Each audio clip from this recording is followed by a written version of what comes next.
The late afternoon sun cast long shadows across the weathered planks of the porch as Thomas Whitmore sat in his rocking chair, a cup of cold coffee forgotten in his calloused hands. At 43, he cut a solitary figure against the vast expanse of his ranch, the Wyoming Territory stretching endlessly beyond the fence posts he'd driven into the earth with his own hands. His face, carved by wind and sun into deep lines, bore the mark of a man who'd seen too much and said too little. The nightmares had come again last night.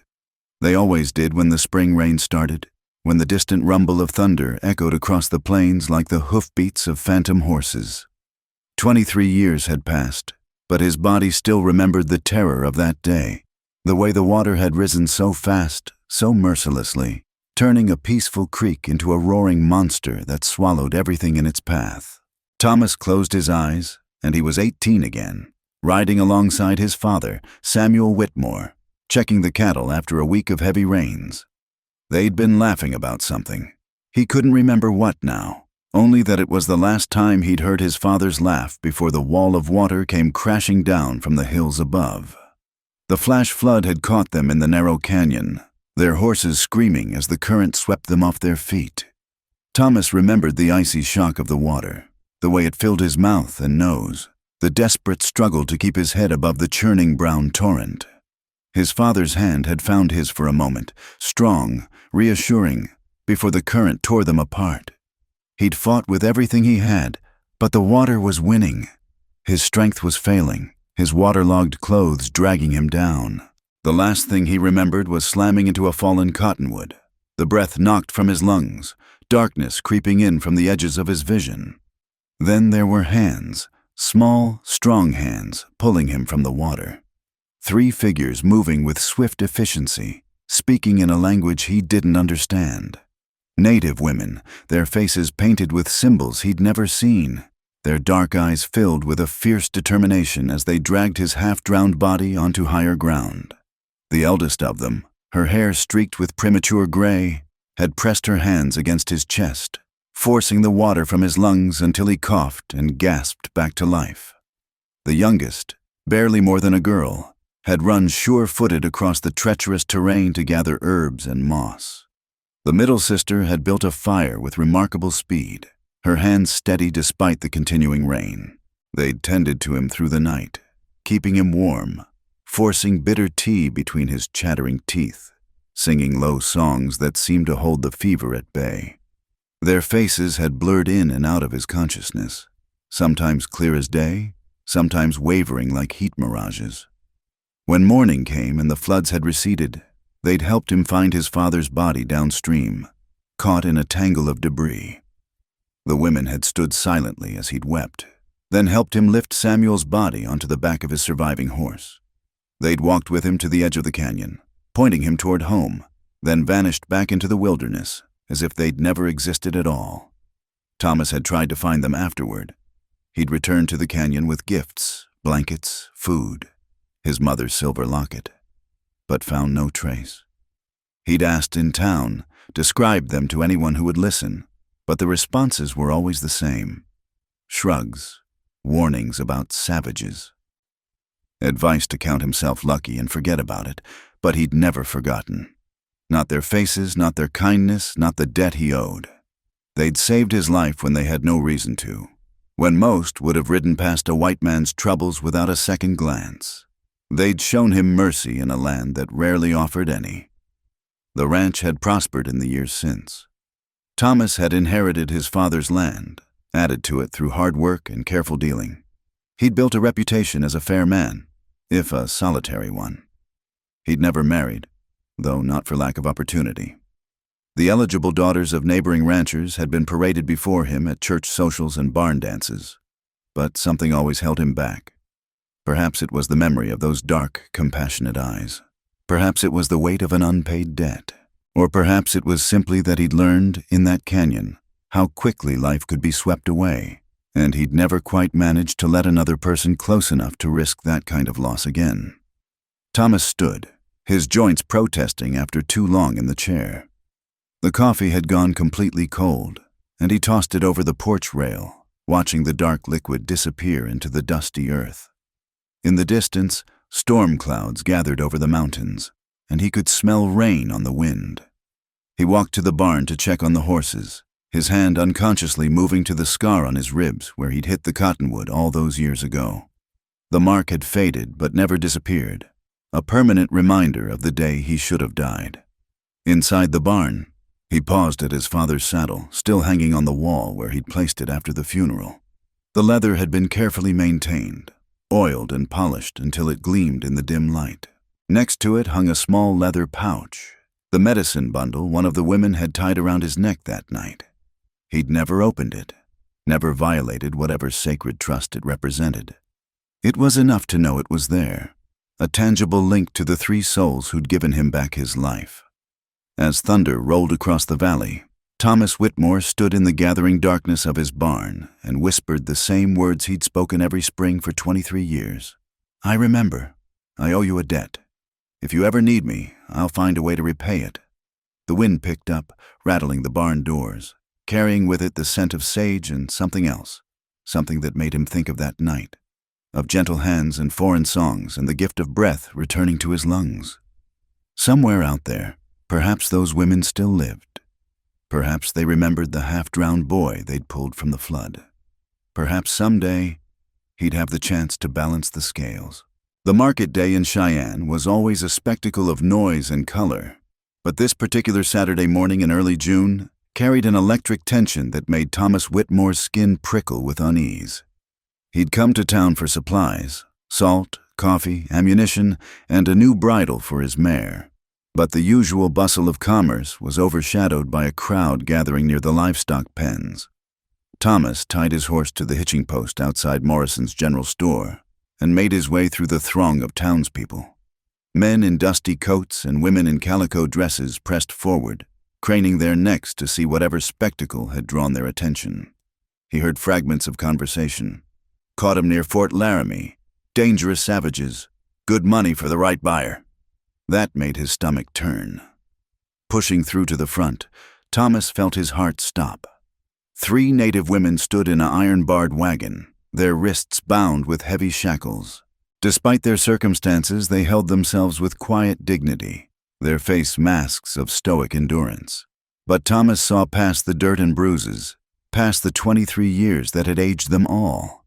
He knew those faces as surely as he knew his own reflection.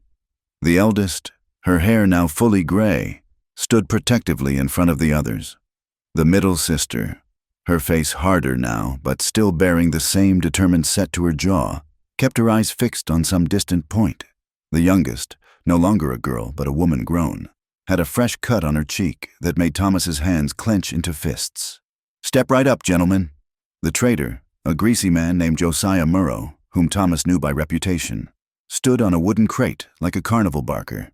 "3 hardy workers, captured fair and square. They'll fetch a good price down in Colorado territory, but I'm willing to entertain offers here." The crowd murmured, some with interest, others with disgust. Thomas heard Mrs. Henderson, the minister's wife, declare it unchristian, while Jacob Muller, who owned the largest spread north of town, moved closer to inspect the merchandise. Thomas's legs moved without conscious thought, carrying him toward the wagon. As he approached, the eldest woman's eyes found his, and for a moment, something flickered across her weathered features. Recognition? Or just his imagination? "What's your price, Murrow?" Thomas heard himself ask, his voice steady despite the rage boiling in his chest. The trader's eyes lit up. "Well now, Mr. Whitmore, didn't take you for the type. These 3 are prime stock, strong, healthy, know how to work. I couldn't let them go for less than $300. Each, $900. More than most men saw in 2 years. Thomas felt the weight of his father's gold watch in his vest pocket, the last valuable thing he owned besides his land and livestock. "You can't be serious, Whitmore." Judge Carlton, a portly man who'd always looked down on Thomas's solitary ways, pushed forward. "Buying savages. What would your father think?" Thomas turned to face him, and something in his expression made the judge step back.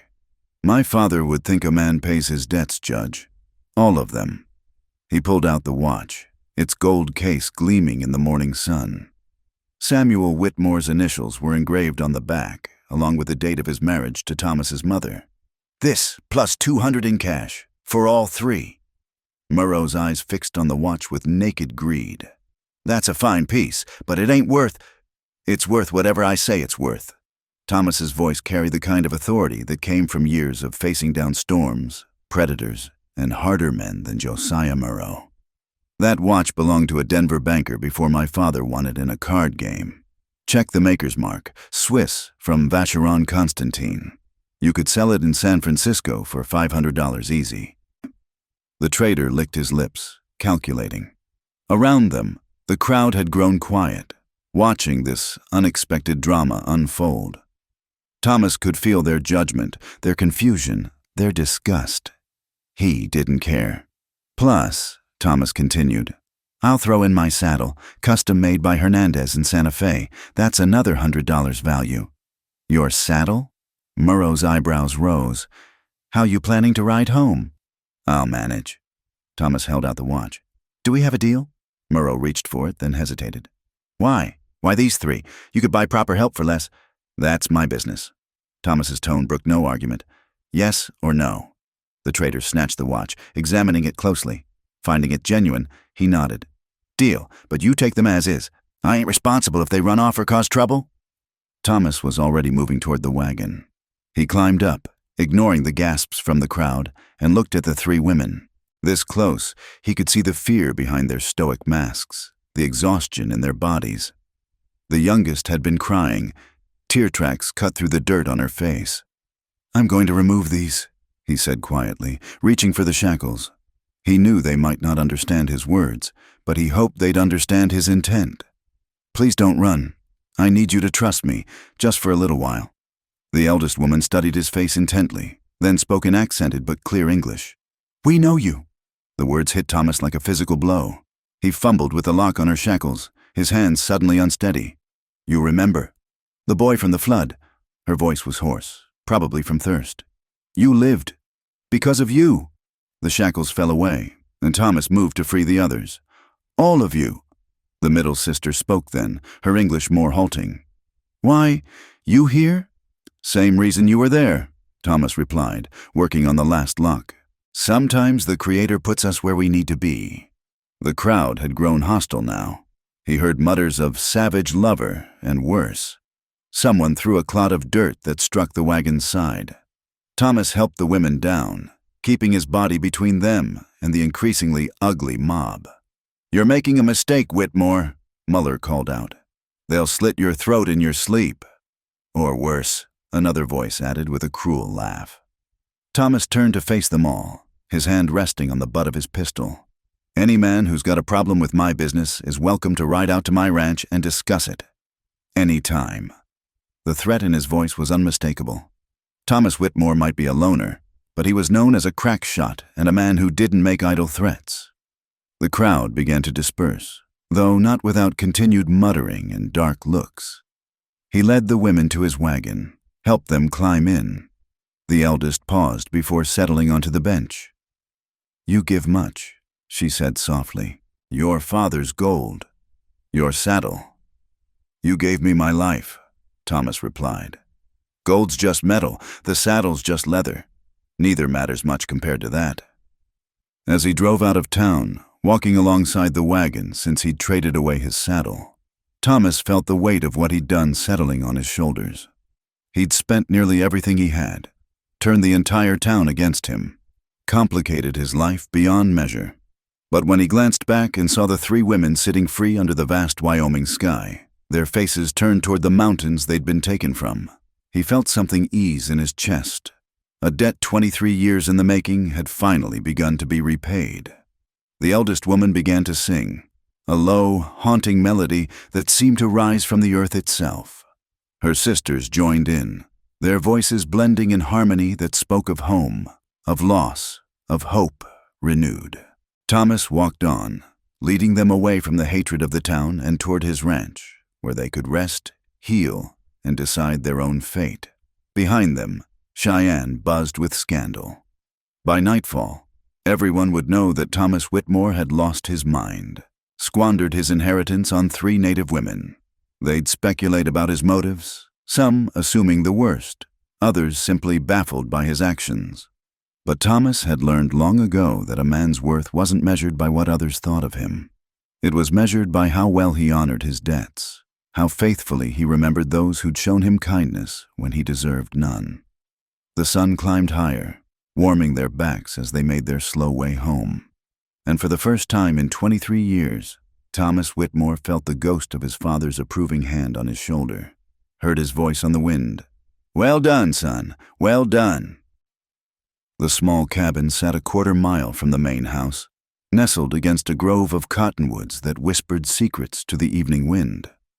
Thomas had built it years ago, thinking he might hire a foreman someday, but it had stood empty, waiting for a purpose. Now, as he led the three women toward it, he felt the rightness of this moment settle into his bones. The eldest woman, he still didn't know their names, paused at the threshold, her hand touching the doorframe with something like reverence. The cabin was simple but solid. One large room with a stone fireplace, a table he'd carved himself, 3 beds with fresh straw mattresses, and windows that looked out toward the mountains. "This is yours," Thomas said, setting down the supplies he'd gathered from the main house: blankets, flour, salt pork, coffee, matches. "No one will bother you here. The door locks from the inside." The middle sister moved to the window, her fingers tracing the glass with wonder. The youngest had found the stack of blankets and was running her hands over the wool, tears sliding silently down her cheeks. Thomas knelt by the fireplace, arranging kindling. The familiar task gave his hands something to do while his mind grappled with the strangeness of the situation. These women had saved him when he was a stranger, an enemy even. Now they were here, on his land, and he found himself unsure how to bridge the gap between gratitude and friendship. "You need names," the eldest woman said suddenly. "For your words. I am Mary Crow Feather." She gestured to her sisters. "This is Sarah Brightwater. The youngest is Ruth Morningsong." Thomas nearly dropped the match he'd just struck. "You have Christian names." Mary's smile was bitter. "Mission school. They took our true names, gave us these, said it would save our souls." She shrugged. "Names are just sounds. We know who we are." The fire caught, casting dancing shadows on the walls. Thomas stood, dusting off his hands. "I'm sorry for what was done to you, for what my people—" "You are not all white men," Sarah interrupted, her English careful but clear. "Just as we are not all Indians. You are Thomas who remembers. That is enough." Ruth spoke for the first time since he'd freed them, her voice soft as spring rain. "The trader, he caught us at the river. We were gathering medicines. Our mother is sick, and the others—" She trailed off, fresh tears starting. "Others?" Thomas asked gently. Mary's face hardened. "Our band, 23 souls. Taken by men with papers, they said. Legal bounty for hostile Indians, though we have harmed no one. They have our mother, our children." The word hit Thomas like a punch. "Children? My son," Sarah whispered. 7 winters. Ruth's daughter only 4. Thomas sank into a chair, the full weight of their tragedy settling on him. He'd thought he was repaying a simple debt, but this was so much more complicated. "Where? Where were they taken?" "South," Mary replied.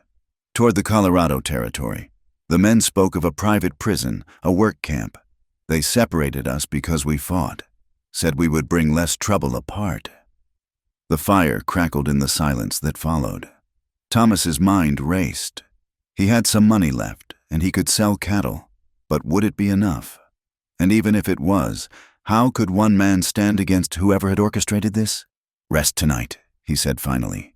"Eat, sleep, recover your strength. Tomorrow we'll talk about what can be done." Mary studied him with those dark, knowing eyes. "You have done enough, more than enough. We do not ask." "You saved my life," Thomas cut her off. "You pulled me from the water when you could have ridden past. You buried my father with dignity when you owed us nothing. This debt isn't paid." "Not yet." He moved toward the door, then paused. From his pocket, he pulled the leather medicine bundle that had hung in his barn all these years. "This is yours. You tied it around my neck that night." Mary took it with trembling hands, her composure finally cracking. She opened it carefully, revealing dried herbs, a small carved stone, and what looked like an eagle feather. You kept it, all these years. It saved me more than once, Thomas admitted. Reminded me that there was good in the world, even when I couldn't see it. He left them then, walking back to the main house under a sky brilliant with stars. Behind him, smoke began to rise from the cabin's chimney, the first of many evening fires that would mark their presence on his land. For 5 days, Thomas maintained a careful distance. He left food on their porch in the early morning. Fresh eggs, milk still warm from the cow, bread he'd baked himself. He made sure the woodpile was stocked, that the water barrel was full, but he didn't intrude, understanding that trust, like a spooked horse, had to come forward on its own terms. From his own windows, he watched for signs of life, the smoke that rose morning and evening, the glimpse of movement as one of them drew water. Once he heard singing, their voices carrying across the distance in harmonies that made his chest tight with unnamed emotion. On the 3rd day, he found something on his own porch, a pair of moccasins, beautifully beaded, exactly his size. No note, no explanation, just the gift waiting where he'd find it. On the 4th day, it was a small basket woven from riverside reeds, filled with wild herbs he recognized as medicinal.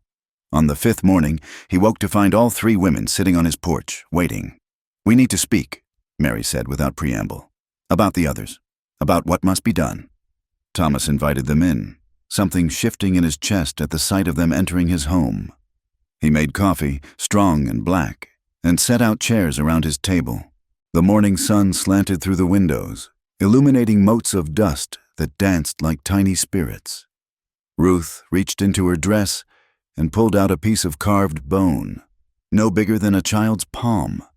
The carving showed a river in flood, and 3 figures pulling a 4th from the water. Every detail was perfect, down to the cottonwood that had saved his life. "I made this," she said shyly. "After.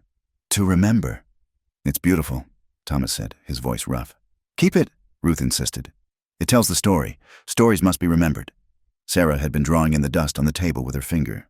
A map, Thomas realized. Mountains, rivers, trails. "Here," she said, pointing to a spot. "This is where they took them. 5 days' ride, maybe 6, heavily guarded." "How do you know?" Thomas asked. Mary pulled something from her belt, a strip of beaded leather. "My mother's. She dropped it on the trail. She knew we would follow if we could." They spent the morning planning, or trying to. The women drew more maps, explained the size of their band, the weapons the captors had carried. With each detail, the task seemed more impossible. 23 people held by armed men who had the law on their side, however corrupted that law might be. Finally, as the sun reached its zenith, Mary stood. "We ask too much. You are one man. This is not your fight." "Wasn't my flood either," Thomas replied. "But you pulled me out anyway." "That was different." "Was it?" Thomas leaned back in his chair, studying the 3 women who'd somehow become central to his world in just a few days. "Seems to me it's exactly the same. Someone needs help. Someone else is in a position to give it. That's all." Sarah and Ruth exchanged glances, conducting one of those wordless conversations that family members perfect over years of closeness. Finally, Ruth reached out and placed the carved bone in Thomas's hand, closing his fingers around it. "Then we go together," she said. "You will need guides. And we—" She smiled for the first time since he'd found them, and it transformed her face. "We will need a man who remembers." Mary pulled something else from her belongings, a small pipe, its bowl carved from red stone.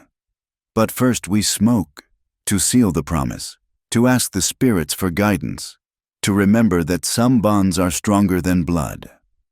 As Thomas accepted the pipe, as the sacred smoke rose to mingle with the rafters of his home, he felt the last walls around his heart crumble. He'd lived alone for so long, carrying his debt like a stone. Now, in the company of these 3 remarkable women, he understood that the debt had never been a burden. It had been a gift, waiting all these years to transform into something greater. A purpose, a connection, a reason to risk everything for people who'd already proven they would do the same for him. The pipe passed from hand to hand, and with it, a promise was made. They would ride south together. They would find the stolen band. And somehow, against all odds and reason, they would bring them home. Outside, the wind picked up, rattling the windows with urgent fingers. But inside Thomas Whitmore's house, for the first time in 23 years, there was warmth that had nothing to do with the fire in the hearth and everything to do with the company around his table. The morning they set out, the sky was the color of old pewter, heavy with the promise of rain. Thomas had spent the previous day preparing, cleaning and loading his rifles, packing provisions, saddling the horses. He'd given the women their pick of his stock, watching with quiet admiration as they selected their mounts with expert eyes, running gentle hands along legs and checking teeth with practiced ease. Mary chose a sturdy paint mare, Sarah a bay gelding with a steady temperament, and Ruth surprised him by selecting his most spirited horse, a black stallion most men couldn't handle. She whispered something in the horse's ear, and the animal gentled immediately, nuzzling her shoulder like an old friend. They rode in single file at first, Mary leading, her back straight despite the bruises Thomas knew still painted her ribs. She'd refused his offer of men's clothing, saying she would meet whatever came dressed as her mother's had dressed. But she'd accepted the rifle he offered, checking its action with movements that spoke of familiarity. By noon, they'd left familiar territory behind. The landscape shifted from rolling grassland to broken country, full of ravines and hidden valleys. Mary led them unerringly, following signs Thomas couldn't read. A broken twig here, a disturbance in the dust there. "Your mother taught you well," he observed during a brief rest. "She taught all of us," Mary replied, her eyes scanning the horizon. "Said the old ways would die if we didn't carry them forward. The white man's schools tried to beat them out of us, but knowledge held in the heart cannot be stolen." They found the first sign late in the afternoon. A scrap of beaded cloth caught on a thorn bush. Ruth dismounted to retrieve it, her face tight with controlled emotion. "My daughters," she said quietly, from her doll. Thomas watched the three sisters gather around the small piece of fabric, their heads bent together in shared grief and determination. He felt like an intruder on their sorrow, yet when Mary looked up and met his eyes, he saw gratitude there. "She lives," Mary said firmly. "Little Rose is smart. She left this where we would find it." They made camp that night in a protected hollow, building a small fire that couldn't be seen from a distance. Thomas had expected awkwardness, the discomfort of strangers forced into close quarters, but instead found an easy rhythm developing. Sarah tended the fire while Ruth prepared a simple meal from their provisions. Mary scouted the perimeter, her movements silent as a ghost. "Tell us of your life," Sarah said suddenly as they ate. "After the flood, what kind of man did that boy become?" Thomas found himself talking more than he had in years, telling them of the ranch, of the long years building something from nothing. He spoke of his isolation, though he didn't name it as loneliness. He told them of winter blizzards survived and summer droughts endured, of the satisfaction of watching a herd grow and prosper. "No wife?" Ruth asked gently. "No children?" "Never found the right woman," Thomas admitted, then felt heat rise in his cheeks at the presumption of that statement. "Or maybe I never looked properly, got set in my ways early." Mary studied him across the fire. "The flood changed you. We saw it then, in your eyes when you woke. Some spirits are marked by water. They flow alone until they find their true channel." Before Thomas could ask what she meant, she stood and moved to her bedroll. "Sleep now. Tomorrow will be harder." She was right. The second day brought them into truly hostile country, where the signs became more ominous. They found the remains of a campfire, boot prints mixed with the smaller marks of moccasins. Scattered around were items clearly dropped in struggle, a broken cradleboard, a torn shirt, a child's toy horse carved from wood.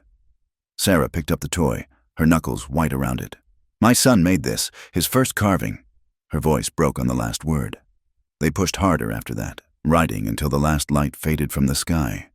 The trail was fresher now, maybe 2 days old. The captors were moving slowly, burdened by their human cargo. On the third night, camped in a grove of aspens that shivered and whispered in the wind, the women finally shared their whole story. Mary spoke, her voice steady and matter-of-fact, as if reducing the horror to mere words could somehow contain it. Their band had been peaceful, she explained, camping in their traditional summer grounds, bothering no one. The men who came had papers, official-looking documents claiming the land had been sold, that any Indians remaining were trespassers. When the band's leaders protested, showing their own treaty documents, violence erupted. "They wanted us gone," Mary said. "But not just gone. They saw profit in us. Workers for the mines, they said, servants for townhouses. They took the strongest, left the old and sick to die." "How did you three end up separated?" Thomas asked. Ruth answered, her young voice hard with anger. "We fought. When they tried to take my daughter, I bit a man's hand to the bone. Sarah threw hot coals from the fire. Mary—" She glanced at her eldest sister with something like awe. "Mary broke a man's arm with her bare hands. So they sold us separately," Mary finished. "Said we were too dangerous to keep with the others." Thomas felt rage build in his chest, hot and cleansing. He'd known such things happened, had heard whispers of it, but to see the evidence sitting before him, these strong, dignified women reduced to property, made him want to howl at the uncaring stars. "We'll get them back," he said, and meant it with every fiber of his being. On the fourth day, they began finding other signs, places where the captives had been allowed to rest, to tend to their needs. The trail led steadily south toward a region Thomas knew by reputation, mining country, where law was whatever the man with the most guns said it was. That evening, as they watered the horses at a small stream, Ruth approached him. She'd been the quietest of the three, but Thomas had noticed her watching him, measuring. "Why do you help us?" she asked directly.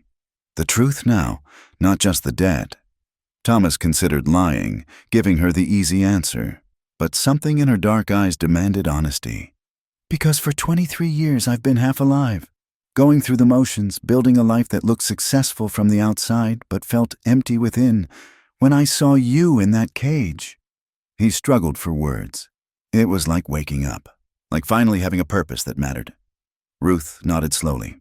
"Mary says you have a good spirit. Sarah thinks you're a fool." She smiled slightly. "I think perhaps both are true." "And what do you think?" Thomas asked. She was quiet for a long moment, then reached out and touched his hand briefly. "I think the Creator works in mysterious ways, that sometimes we must lose everything to find what truly matters." That night, Mary drew a more detailed map in the dirt.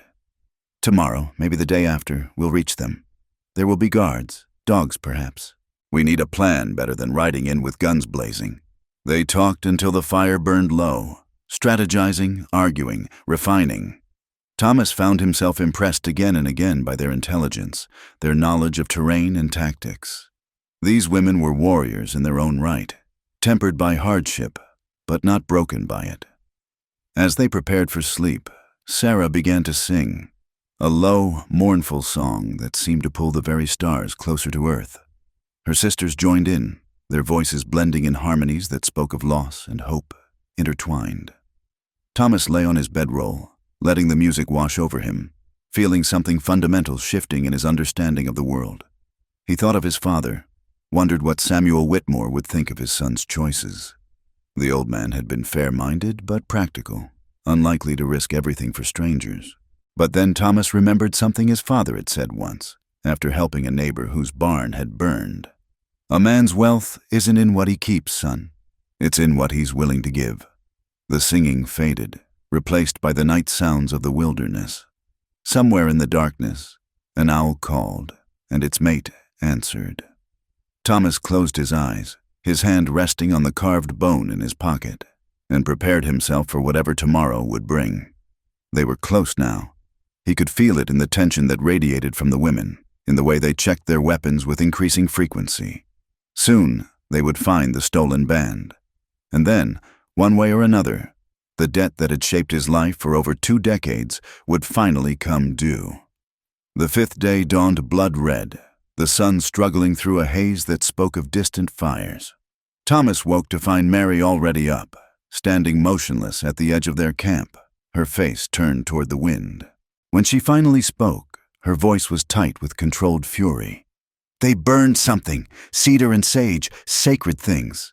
She turned to him, and he saw tears cutting tracks through the dust on her cheeks. "They're trying to break their spirits." They broke camp in grim silence, the playful banter of previous mornings replaced by a tension that made Thomas's shoulder blades itch. The horses sensed it too, tossing their heads and sidling nervously as they were saddled. The trail led them through a narrow canyon, its walls pressing close enough that they had to ride single file. Thomas didn't like it, too easy to be ambushed, but Mary assured him this was the only way. Sure enough, they emerged onto a wide plateau to find exactly what they'd been seeking and dreading in equal measure. A crudely built stockade sat in the middle of the flat ground, surrounded by tents and lean-tos. Smoke rose from multiple fires, and even from a distance they could hear the sound of picks and shovels ringing against stone. A mining operation just as they'd suspected, but using forced labor. They retreated to a sheltered overhang where they could observe without being seen. Thomas pulled out his field glasses, a gift from his father years ago, and studied the camp. He counted 12 men that he could see, all armed. Dogs prowled the perimeter, big brutes that looked more wolf than hound. "There," Sarah whispered, pointing. "The stockade. That's where they're keeping them." Through the glasses, Thomas could make out figures moving behind the rough-hewn walls. He saw a woman emerge, carrying a water bucket, and one of the guards shoved her hard enough to make her stumble. His hands tightened on the glasses until his knuckles went white. "Easy," Mary murmured. "Anger clouds judgment. We need clear heads." They spent the rest of the day watching, learning the patterns.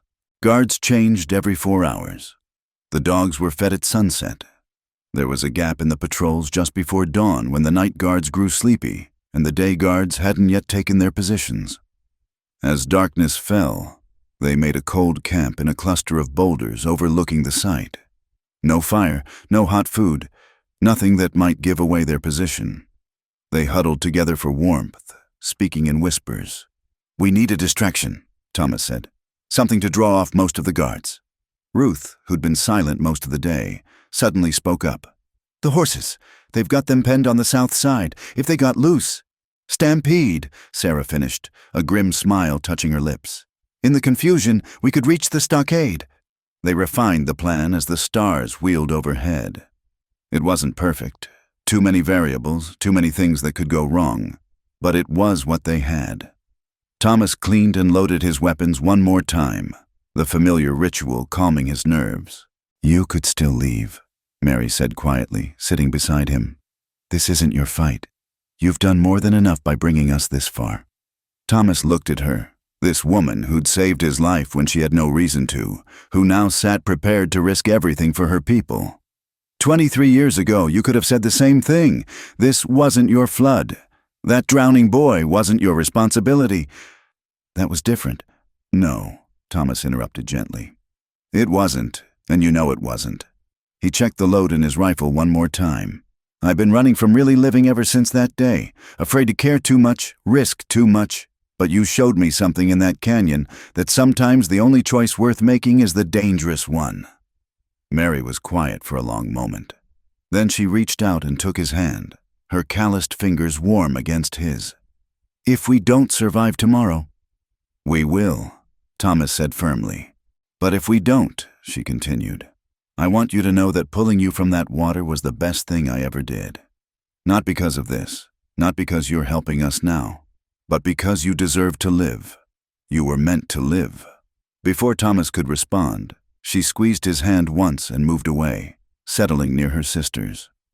He sat alone with his thoughts, watching the enemy camp's fires burn low, and tried not to think about all the ways tomorrow could go wrong. They moved out in the pre-dawn darkness, leaving the horses hobbled where they could retrieve them quickly. Thomas's part was the stampede. He'd circle wide, cut the rope holding the pen, and fire his gun to send the animals running. The women would use the chaos to reach the stockade. Everything went smoothly at first. Thomas belly crawled through the sagebrush, the scent of earth and crushed herbs filling his nostrils. The guard near the horse pen was half asleep, leaning against a post. Thomas waited until the man turned away, then slipped forward and cut the rope. The horses, sensing freedom, began to mill restlessly. Thomas aimed his pistol skyward and fired. The night exploded into chaos. Horses screamed and bolted, thundering through the camp. Men stumbled from their tents, shouting and cursing. The dogs went wild, barking and snarling, adding to the confusion. Thomas saw the three sisters moving like shadows, using the dust and turmoil as cover. They'd almost reached the stockade when something went wrong. One of the guards, more alert than the others, spotted them and raised his rifle. Thomas didn't think. His own rifle came up, and he fired. The guard spun and fell, but the shot gave away his position, and suddenly bullets were whining past his head like angry hornets. He rolled behind a water trough, splinters exploding from the wood as lead struck home. From his limited cover, he could see the women had reached the stockade and were working to break the lock. He needed to give them more time. Reloading quickly, Thomas began a deadly game of cat and mouse with the guards. He'd fire, roll to a new position, fire again. His father had taught him to shoot, but the war had taught him to fight. He used every trick, every hard-won piece of knowledge, to keep the guards focused on him instead of the escape happening behind them. A figure loomed out of the dust, a guard who'd circled around. They grappled, rolling in the dirt. The man was bigger, heavier, but Thomas fought with the desperation of someone with everything to lose. His knee found the man's groin, his elbow his throat. The guard went down, gasping. Thomas scrambled up to see the stockade gates swing open. People poured out, men, women, children, elderly, all moving with the urgent energy of the newly freed. Sarah and Ruth were herding them toward the plateau's edge while Mary held the gate, her rifle spitting fire at any guard who tried to approach. But there were too many. Thomas saw a guard drawing a bead on Mary and fired, but his rifle clicked empty. No time to reload. He drew his pistol and charged, firing as he ran. The next few minutes were a blur of gun smoke and violence. Thomas fought his way to Mary's side, and together they held the gate while the last of the captives escaped. He felt a bullet tug at his shirt, another crease his thigh. Blood ran warm down his leg, but he kept firing. "That's all of them," Ruth shouted from somewhere in the chaos. "Mother's safe. We need to go." Mary grabbed Thomas's arm. "Come on." They ran, stumbling over rough ground, bullets singing past. Behind them, the camp was in total chaos. Horses still running wild, fire started by overturned lanterns, guards shooting at shadows and each other in the confusion. They reached the hidden horses as dawn was breaking. Thomas's leg was on fire, and he could barely mount. Mary and Sarah had to help him into the saddle. "Ride," Mary commanded. "Don't stop." They rode hard, the freed captives streaming behind them on foot. Some had managed to catch loose horses from the stampede. Others ran with the tireless lope their people had used to cover vast distances long before the white man brought his mounts. Miles passed in a blur of pain and determination. Thomas clung to his saddle horn, his vision graying at the edges. He was dimly aware of Ruth riding close beside him, ready to catch him if he fell. Finally, as the sun reached its zenith, Mary called a halt in a hidden valley with a clear spring. The captives, her people, gathered around, and Thomas got his first clear look at those they'd saved. They were in rough shape, thin, bruised, exhausted, but alive. Children clung to their mothers. Old men wept openly, and in the center, supported by two younger women, stood an elderly woman whose bearing marked her as someone of importance. "Mother," Mary said simply, sliding from her horse and going to her knees. The old woman touched her daughter's head gently, then looked up at Thomas. Her eyes were the same as Mary's, dark, deep, full of ancient wisdom. She spoke in her own language, words that flowed like water over stones. Mary translated, tears streaming down her face. "She says the Creator sent you, that you wear the mark of water blessing, that our family's debt to you can never be repaid, only honored." Thomas swayed in his saddle, the blood loss making him lightheaded. "No debt," he managed. "We're even now, more than even." But even as he said it, looking at the gratitude in all those faces, feeling the warmth of Ruth's hand on his arm as she steadied him, seeing the way Mary looked at him with something deeper than mere thankfulness, Thomas knew it wasn't true. This wasn't about debt anymore. Maybe it never had been. This was about family. The valley they'd chosen for their temporary refuge was a natural fortress, surrounded by high walls of red stone with only two narrow entrances. A spring bubbled up from the rocks, feeding a small pool before disappearing back into the earth. Ancient cottonwoods provided shade, their leaves whispering secrets in the afternoon breeze. Thomas sat propped against one of these trees, his wounded leg stretched out before him.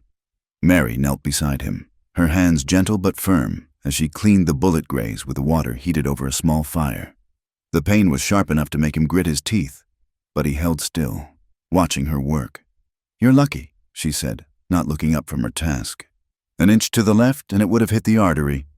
"Didn't feel lucky when it happened," Thomas managed, trying for levity.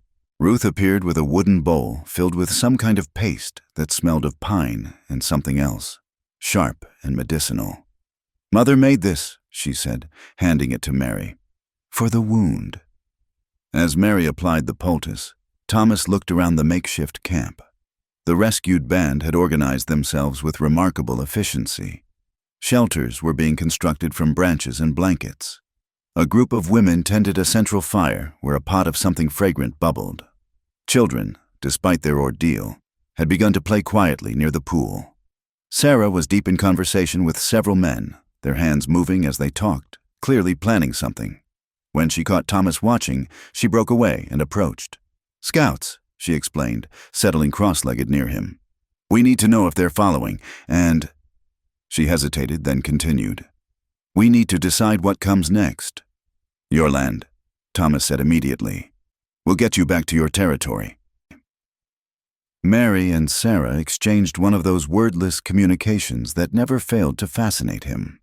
Finally, Mary spoke. "Our summer grounds are gone, sold," they said, "papers filed in some distant office by men who never set foot on the land." "Then my ranch," Thomas said firmly. "There's room, more than enough room." "Your neighbors," Sarah began. "Can go to hell," Thomas interrupted, then winced as Mary tied off the bandage, perhaps a bit tighter than necessary. "Sorry, but I mean it. Any man who has a problem with it can take it up with me directly." The elderly woman, Mary's mother, whose name he'd learned was Eleanor Singing Crane, approached, moving with the careful dignity of age. She'd been given that name at the mission school, Mary had explained, though her true name was something beautiful and unpronounceable to Thomas's English tongue. She spoke at length in her language, her words rising and falling like music. Her daughters listened intently, occasionally nodding or asking quiet questions. When she finished, she placed one weathered hand on Thomas's shoulder, the weight of it somehow both feather-light and profoundly heavy. Mary translated, her voice thick with emotion. "She says you have proven yourself a true human being, that the spirits told her long ago that water would give back what water took. She didn't understand then, but now she does. You lost your father to the flood. Now you have gained a family." Thomas felt his throat close. He looked up at the old woman, saw the wisdom and pain and hope in her ancient eyes. "I don't know your ways," he said roughly. "I'll make mistakes, say the wrong things, do the wrong things." Eleanor Singing Crane smiled and spoke again, shorter this time. Ruth translated this time, grinning. "She says all men are fools sometimes. The important thing is to be a well-meaning fool rather than a malicious one." That startled a laugh out of Thomas, which made his leg throb, but was worth it for the way it made the women smile. As the sun began its descent toward the western peaks, the scouts Sarah had sent out earlier returned. Their news was mixed. The guards from the camp were indeed pursuing, but they were disorganized, fighting among themselves. The stampede and fire had destroyed much of their supplies. They might give up the chase, or they might push on out of pure vindictiveness. "We need to be ready," Mary said, standing and addressing the group that had gathered. She spoke in both languages, ensuring everyone understood. "Tonight we rest. Tomorrow we move. Those who can fight will take turns standing watch. Everyone else should sleep, eat, regain strength." Thomas struggled to his feet, testing his weight on the injured leg. It held, though not without protest. "I'll take first watch." "You'll do no such thing," Mary said flatly. "You've lost blood. You need rest." "I can—" "Thomas." The way she said his name stopped him mid-sentence. "Please, let us take care of you as you've taken care of us." He wanted to protest that he wasn't used to being taken care of, that he'd been self-sufficient for so long he didn't know how to accept help.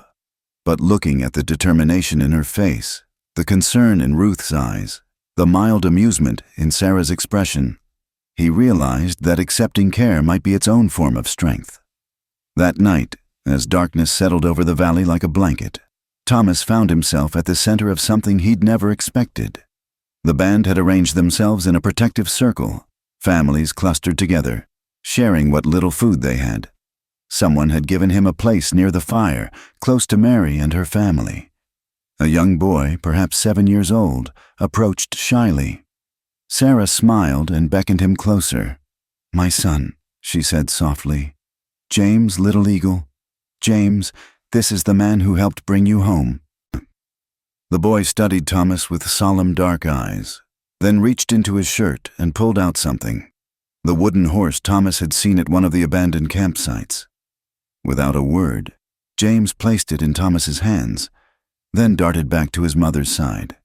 "He wants you to have it," Sarah explained. "He says a man who saves people should have a horse that never gets tired." Thomas turned the little carving over in his hands, marveling at the skill shown by such young fingers. The horse was rough but full of life, its wooden mane seeming to flow with captured motion. "Thank you," he said to the boy. "I'll treasure it." James smiled, a quick, bright thing, before burying his face in his mother's shoulder. As the evening progressed, others approached. An old man pressed a beaded band into Thomas's hands. A woman gave him a pair of decorated moccasins to replace his blood-stained boots. Each gift came with words he couldn't understand, but meanings that transcended language.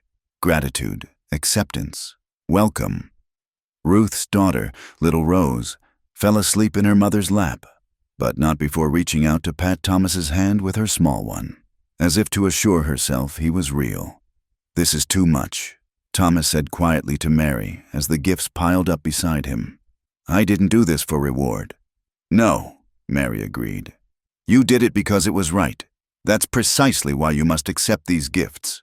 To refuse would be to deny them the chance to honor you, and that would be a different kind of cruelty." Later, when the camp had settled into sleep and only the guards moved in the darkness beyond the firelight, Mary and Thomas sat together in comfortable silence. His leg throbbed in time with his heartbeat, but the pain seemed distant, unimportant compared to the fullness in his chest. "What happens now?" he asked eventually. Mary was quiet for so long he thought she might not answer. "Then, now we survive. We get everyone to safety. We find a way to live in a world that seems determined to erase us." She turned to look at him. "Will you truly let us stay on your land?" "It's not letting," Thomas said. "It's inviting, welcoming, hoping. Your life will change. The town will turn against you. You might lose business, friends." "I've been alone for 23 years, Thomas interrupted. "I've had plenty of time to learn the difference between being alone and being lonely, and I've had enough of both." Mary studied his face in the firelight. "And what about us, my sisters and I, we who brought this trouble to your door?" Thomas met her gaze steadily. "You brought purpose to my door. You brought life back to a man who'd forgotten what it felt like to truly live. Whatever trouble comes with that, I'll count it a fair trade." Something shifted in Mary's expression, a softening that made her look younger, vulnerable in a way he'd never seen. She reached out, hesitated, then placed her hand over his where it rested on his wounded leg. "When this is over," she said softly, "when everyone is safe and settled, we should talk. About the future, about possibilities." Thomas turned his hand palm up, interlacing his fingers with hers. "I'd like that." They sat that way as the fire burned low, two people who'd found each other across impossible odds, while around them a community slept and sentries kept watch, and somewhere in the darkness, dawn waited to bring whatever challenges the new day might hold. But for now, in this moment, with Mary's hand warm in his and the quiet breathing of sleeping children surrounding them like a benediction, Thomas Whitmore felt something he hadn't experienced in over 2 decades. He felt whole. The attack came at dawn, just as the valley was painted in shades of rose and gold. Thomas woke to the crack of rifle fire and Sarah's urgent voice shouting warning. His leg protested violently as he rolled to his feet, grabbing his Winchester and the pistol he'd kept close through the night. The guards from the mining camp had found them. They came from both entrances to the valley, trying to catch the band in a pincer movement. But the scouts had done their job well. The defenders were ready.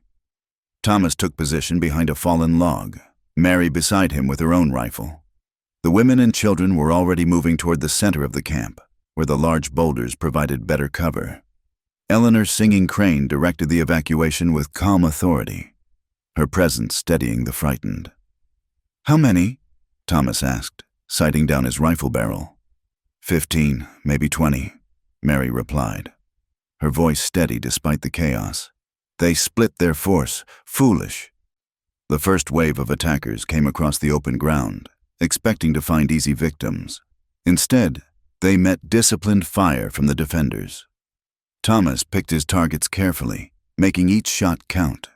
Beside him, Mary did the same, her accuracy remarkable.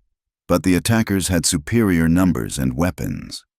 They began to advance using cover, forcing the defenders to give ground. Thomas saw James Little Eagle peek out from behind a rock, his small face tight with fear but not panic. The boy had his mother's courage. An attacker broke through on the left flank, heading straight for the cluster of elders and children. Ruth appeared from nowhere, moving with liquid grace. She had no gun, but in her hands was a war club, ancient, deadly, and wielded with terrible efficiency. The man went down and didn't get up. Thomas felt rather than saw movement to his right. He spun, bringing his rifle up, but too slow. The attacker's gun was already aimed at his chest. Then Mary was there, her rifle stock crashing into the man's skull with a sound like a melon dropping. "Even," she said with a tight smile, helping Thomas regain his balance. The battle raged for what felt like hours, but was probably only minutes. The defenders were pushed back, step by step, toward the spring. Thomas's ammunition ran low, then out. He drew his pistol, made those shots count too, then resorted to using the rifle as a club. Through the smoke and confusion, he saw Sarah go down, blood blooming on her shoulder. Her son screamed and started toward her, but Ruth caught him, holding him back even as tears streamed down her face. An attacker advanced on them, rifle raised. Thomas didn't think. Despite his wounded leg, he launched himself at the man, catching him around the waist.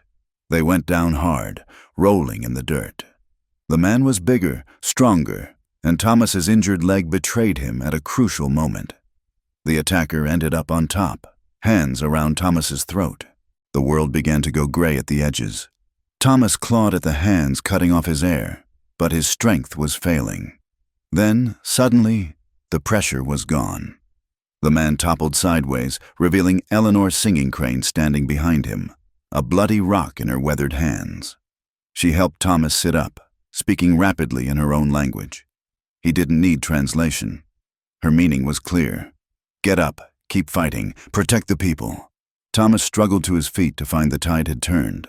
The band had rallied, fighting with the fury of people defending their families. Women who'd seemed fragile proved themselves warriors. Old men found strength they'd thought long lost. Even some of the older children had joined the defense, throwing rocks with deadly accuracy. The remaining attackers began to fall back. Their easy victory turned into a costly defeat.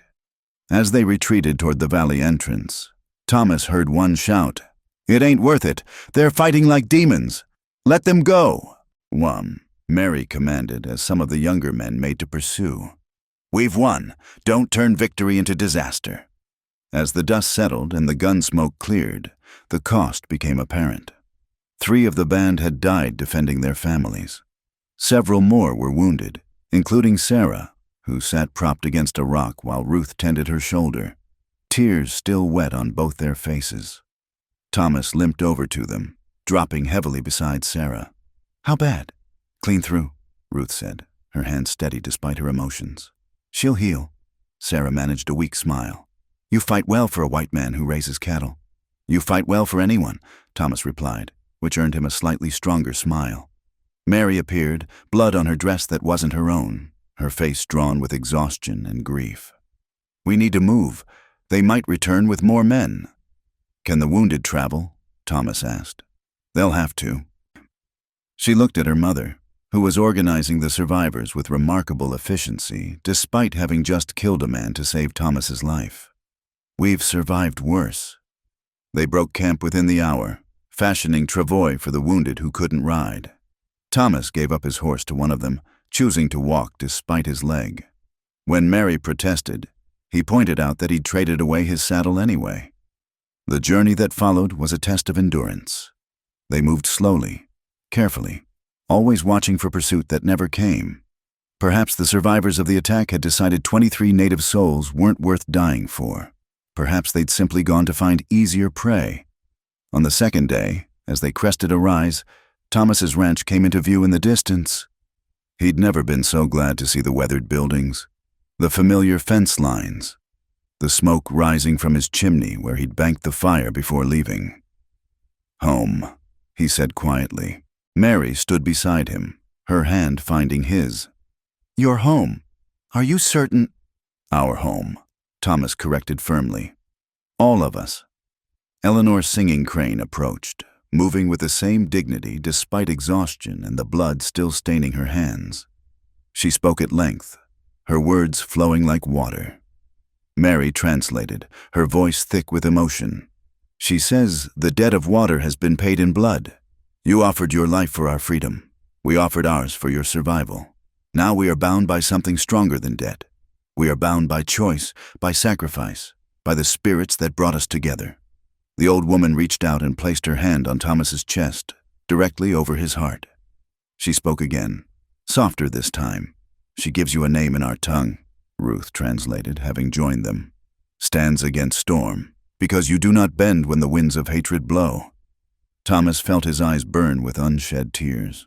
"I'm honored, more than I can say." Sarah, walking with assistance but determination, added her voice. "She also says her daughters are fools if they don't see what's in front of them. But she raised no fools." Mary's hand tightened in Thomas's, and when he looked at her, he saw his own feelings reflected in her dark eyes. Hope, possibility, and something deeper that didn't need words yet. They descended toward the ranch as the sun began its westward journey. Behind them lay violence and loss. Ahead lay challenges Thomas couldn't fully imagine: the hostility of neighbors, the struggle to build a life together across cultural divides, the constant threat of a world that didn't want them to exist. But as he walked hand in hand with Mary, surrounded by people who'd become family through trial and blood, Thomas knew with bone-deep certainty that he'd make the same choice again.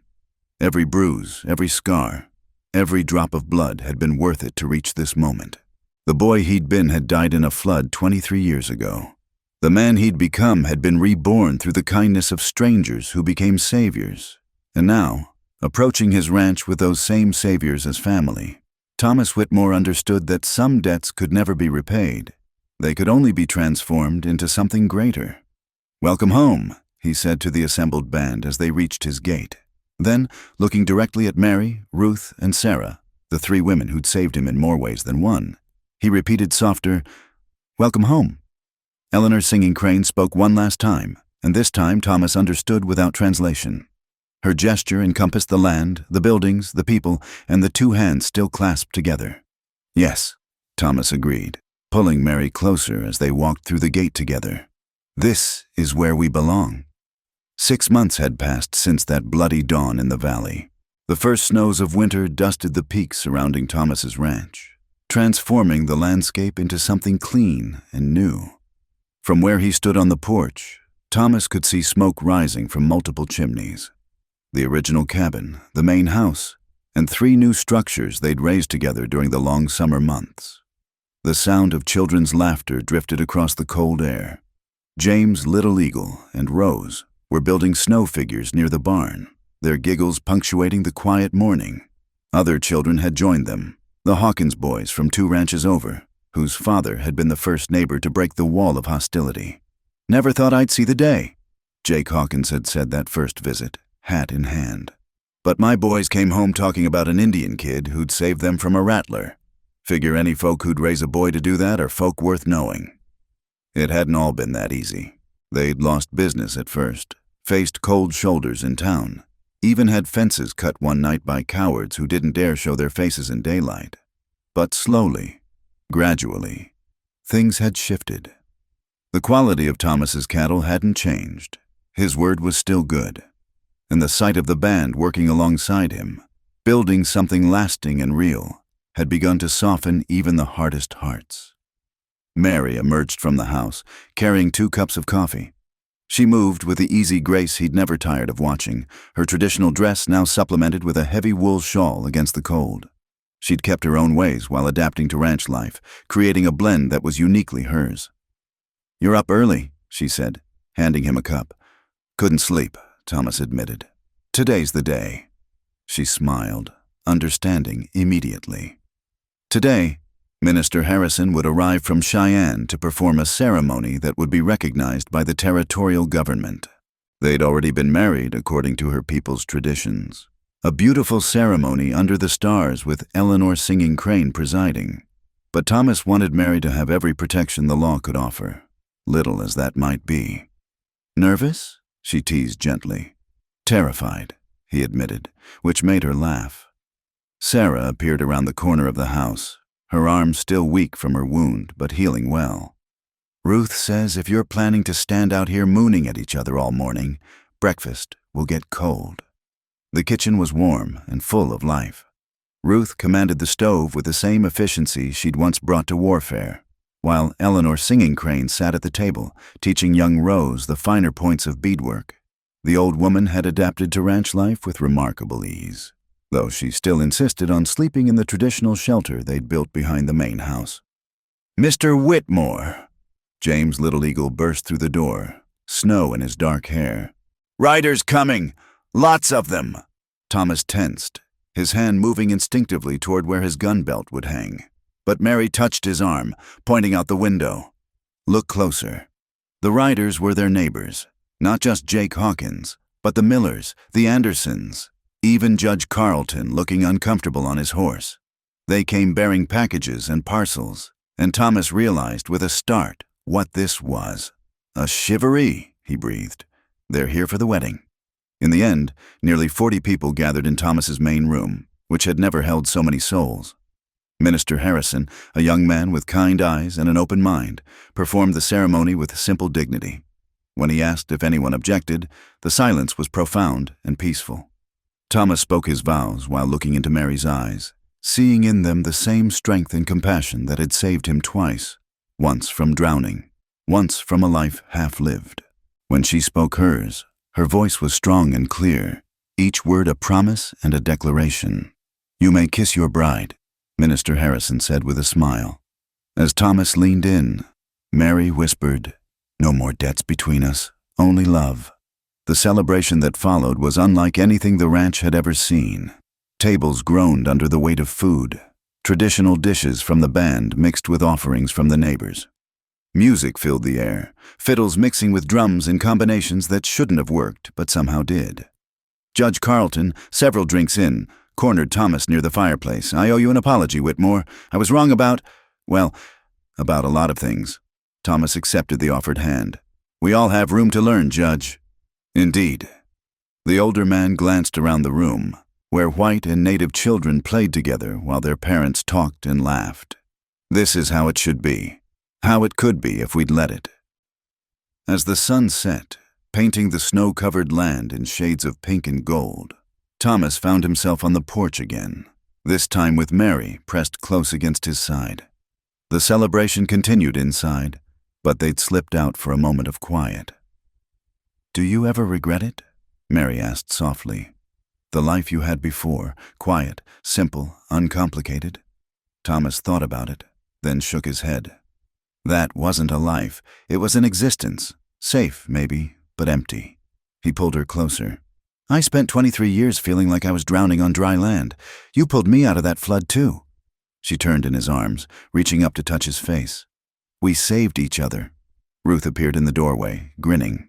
"Mother says if you two plan to freeze out here, she's giving your portions of wedding cake to the children." They rejoined the celebration, Thomas marveling at how natural it felt to be surrounded by so much life and warmth. He caught Eleanor Singing Crane watching him with that knowing smile of hers, and raised his cup in a silent toast. She nodded, understanding, passing between them without words. Later, Much later, when the guests had gone home and the children were asleep, Thomas stood at his bedroom window looking out at the ranch. The new buildings were silhouetted against the starlit sky, smoke rising peacefully from every chimney. In the barn, horses shifted and nickered, a mixed herd now, ranch horses standing alongside Indian ponies. Mary came to stand beside him, wearing the nightgown his mother had once worn, looking like she'd always belonged here. "What are you thinking?" "About my father," Thomas admitted, wondering what he'd make of all this. "He raised a good man," Mary said simply. "I think he'd be proud." Thomas turned from the window, taking his wife, into his arms. "I used to dream about drowning. For years, the same nightmare. Water rising, can't breathe, everything going dark. And now I dream of hands pulling me up, of voices calling me back, of waking up to find family all around me." He kissed her forehead gently, of understanding that sometimes we have to lose everything to find what really matters. Outside, snow began to fall again, blanketing the ranch in pristine white. But inside, warmed by fire and love and the bonds of chosen family, Thomas Whitmore finally understood the full meaning of home. He thought of the scared boy in that flooded canyon, of the bitter man he'd become, of the journey that had led him here. Every step had been necessary. Every loss had cleared the way for something better. "Without them, I'd be dead," he murmured, echoing the words that had started this journey. Mary understood, as she always did. "And now," Thomas smiled, holding her close as the snow continued to fall. "Now, with all of you, I'm finally alive." In the morning there would be work, cattle to feed, fences to mend, a community to continue building. There would be challenges too, prejudices that died hard, laws that didn't recognize the full humanity of the people he'd come to love. But tonight, in this moment, with his wife in his arms and his family sleeping safely under his roof, Thomas Whitmore knew a contentment deeper than any he'd imagined possible. The boy saved from drowning had become a man saved from solitude. The debt of water had transformed into bonds of love. And in the end, that transformation had been worth every struggle, every sacrifice, every drop of blood spilled along the way. Outside, the snow continued to fall, covering the old trails and creating a blank canvas for new ones. And Thomas Whitmore, no longer alone, looked forward to every step of the journey ahead. Thank you so much for listening to this Wild West love story. I hope Thomas and Mary's journey touched your heart as much as it touched mine while sharing it. Where are you listening to this story from? I'd love to know. Please share in the comments below. Don't forget to subscribe to the From Wild West channel for more authentic tales of love, redemption, and the untamed frontier. Your thoughts and feelings about this story mean the world to me. Please share them in the comments. Until next time, partners.